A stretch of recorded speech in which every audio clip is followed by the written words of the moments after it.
Okay, so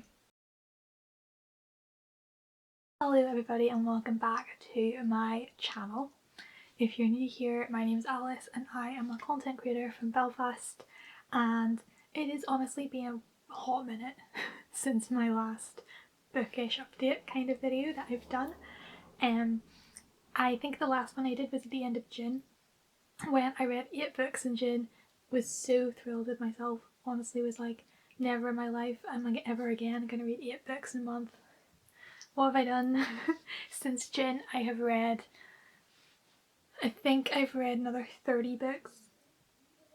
So I kind of figured that's a bit too many to do a full reading wrap up, so I just thought I would focus on my 5 favourite books slash book series, because I have read entire series in this time, that I read in months from like July until now, kind of like mid-October. Before I begin though, I kind of wanted to talk a little bit about ways that you can consume literature, because I feel like, especially on BookTube, there's so much like you need to own physical copies of books, you need to read physical copies of books, and 2 of the books I'm going to talk about today are physical books.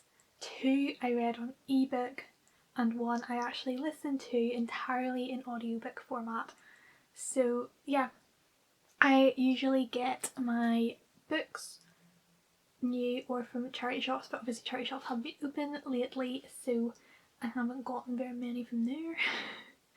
Ebooks, I've been really into my Kindle. I actually didn't have my Kindle until July, so definitely since getting my Kindle I have definitely seen an improvement in my reading, because I just think it's so handy to just have. And then I also listen to audiobooks through Libby and my local library, so I actually never really listened to audiobooks until this year, so very new for me, but I'm really enjoying my audiobook listens. So without further ado, let's just kick right off. The first book series I want to talk about I actually listened to entirely in audio format, and that was The Diviners by Libba Bray.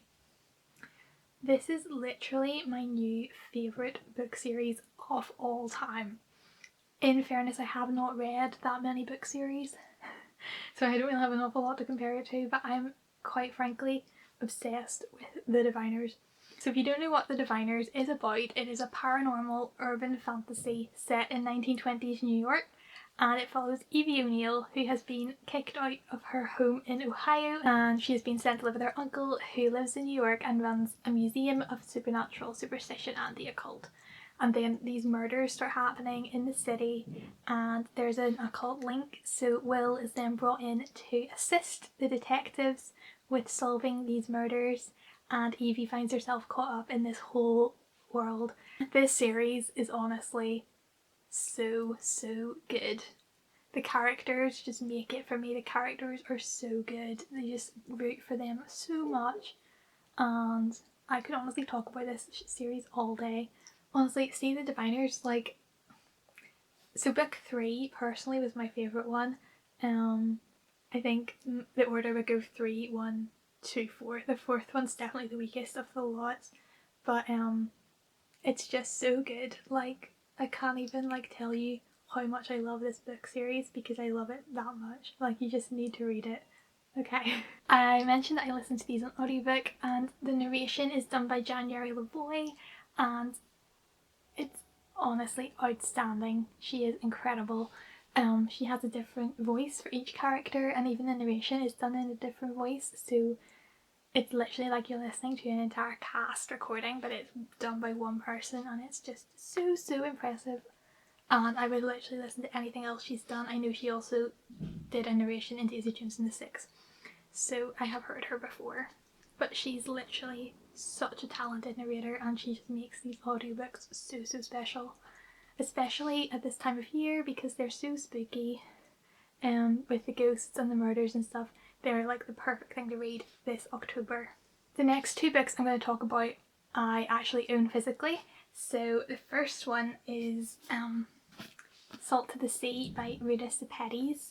This one I actually think I borrowed from either my sister or my mum, but they've both read it before, and I just saw it like sitting on the shelf and just sort of picked it up, and I was not expecting to love this as much as I do, because I've literally just realised that these first two books I've talked about are both historical fiction, and I would never say that historical fiction is like my favourite genre at all.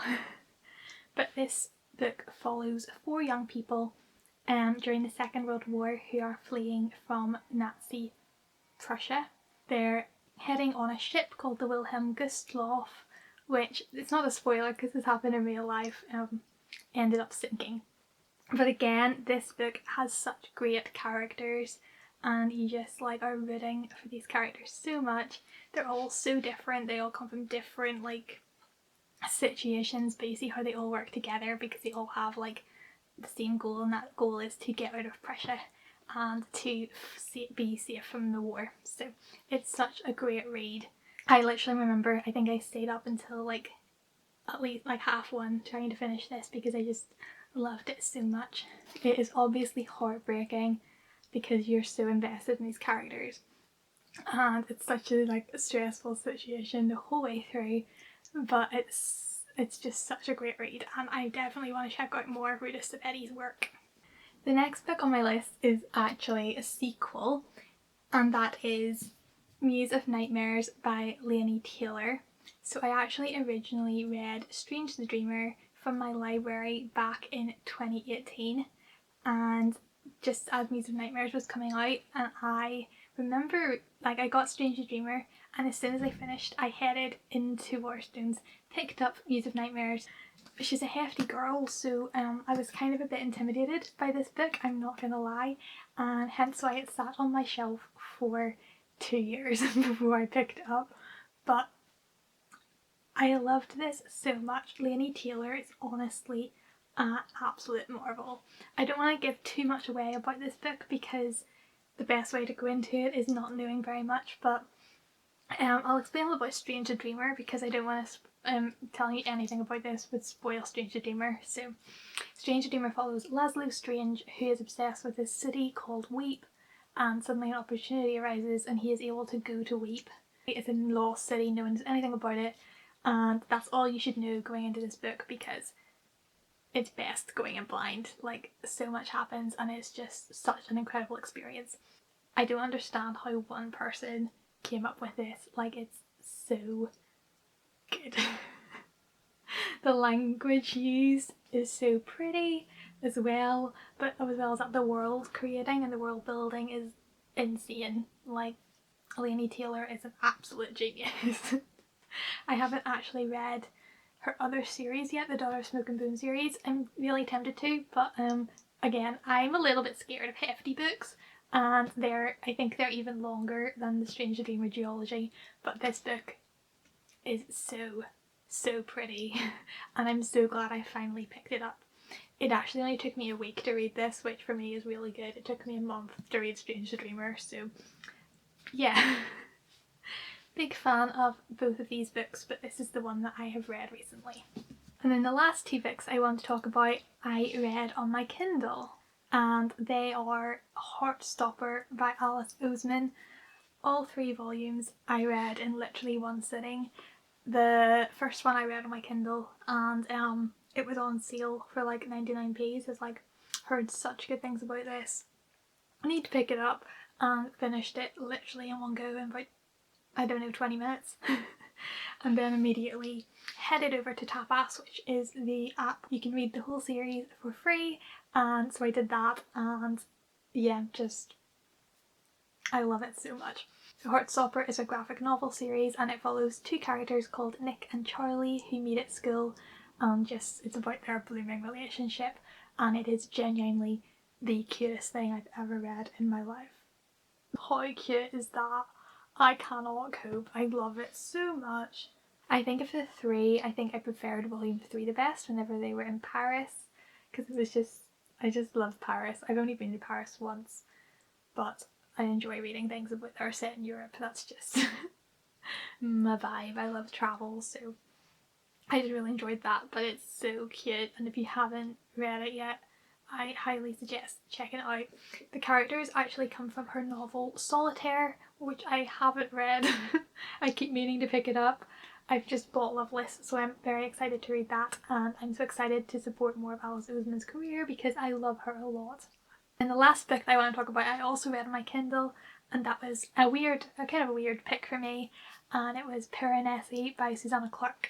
So this one I'd actually heard so much about, I popped it up, I'd accidentally pre-ordered it and then couldn't cancel my pre-order, so that's why I read that. So I paid full price for it, which I very rarely do for ebooks. I kind of wait till they're on sale, but with Piranesi, because I'd like pre-ordered it and it was like coming anyway, I was just like, right, we gotta read this.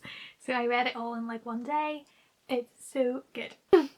Again, this is another book that you don't really want to know very much about going in, but it follows Piranesi, who lives in this house, and it's a big house. There's lots of rooms, there's 3 floors, the bottom floor is all covered in water, it's like the sea. It's just a really like fantastical fantasy house, and he lives there by himself. There's one other person called the Other who you discover some things about. There's animals, there's birds, there's like fish, and he's basically lived here his entire life that he can remember, and he knows his house like inside and out.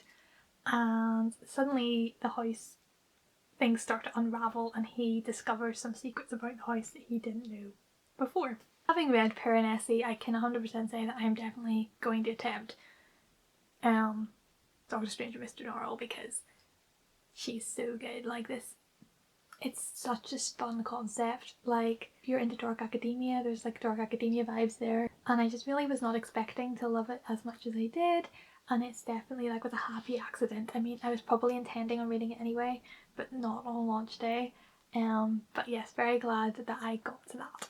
So yes, that is the 5 best books I read in the past like 3-4 months. Yeah. I hopefully want to make more like bookish update videos, so if you have like any like book recommendations for me, let me know.